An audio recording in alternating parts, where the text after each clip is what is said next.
বিজয়া দশমীর দিন সবাইকে প্রণাম এবং শুভেচ্ছা জানানোর আগে আমরা ভগবানকে প্রণাম জানিয়ে আশীর্বাদ নিয়ে থাকি।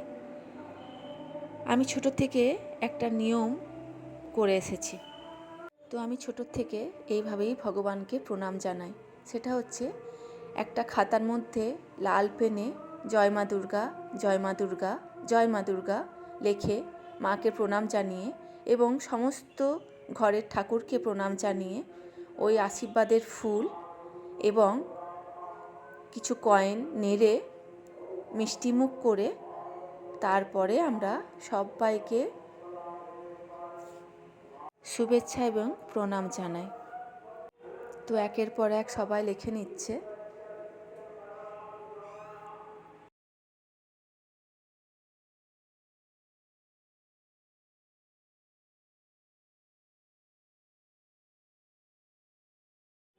এই যে মেয়ের ভগবানকে প্রণাম জানানো হলো, এরপর আশীর্বাদের ফুল মাথায় ঠেকাবে এবং মিষ্টিমুখ করবে। তারপর একে একে যত বড়রা আছে সবাইকেও ফোন করে করে আশীর্বাদ নেবে। কেউ তো আর কাছে নেই, কাছে থাকলে তো ভালোই হতো। সবাইকে প্রণাম করে আশীর্বাদ নেওয়ার একটা যে আনন্দ, সেটা পাওয়া যেত।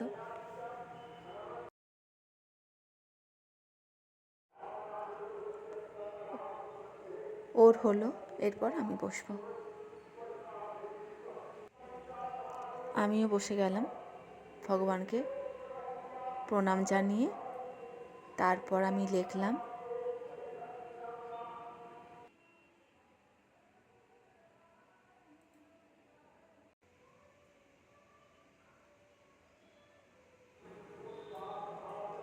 আশীর্বাদের ফুল মাথায় ঠেকিয়ে সব ভগবানকে প্রণাম জানিয়ে যেন সবাই ভালো থাকে, সুস্থ থাকে মা, এই আশীর্বাদটুকু করো। আমি ছোটোর থেকে আমার বাড়িতে দেখে এসেছি এইভাবেই ভগবানকে প্রণাম জানিয়ে তারপর বড়দেরকে প্রণাম করতে হয়। আমার বাপের বাড়িতে যে খাতার মধ্যে আমরা মা দুর্গা নাম লিখতাম, সেই খাতাটা এখনও আছে, যেটার মধ্যে আমাদের ছোটোর থেকে হাতের লেখাটা রয়েই গেছে। এমনকি আমার দাদুর, আমার ঠাম্মার, যিনারা গত হয়েছেন, তাদেরও হাতের লেখা পাওয়া যাবে। এগুলো না এক একটা ইমোশনালের জায়গা। তো এইভাবেই কাটে আমার বিজয়া দশমী।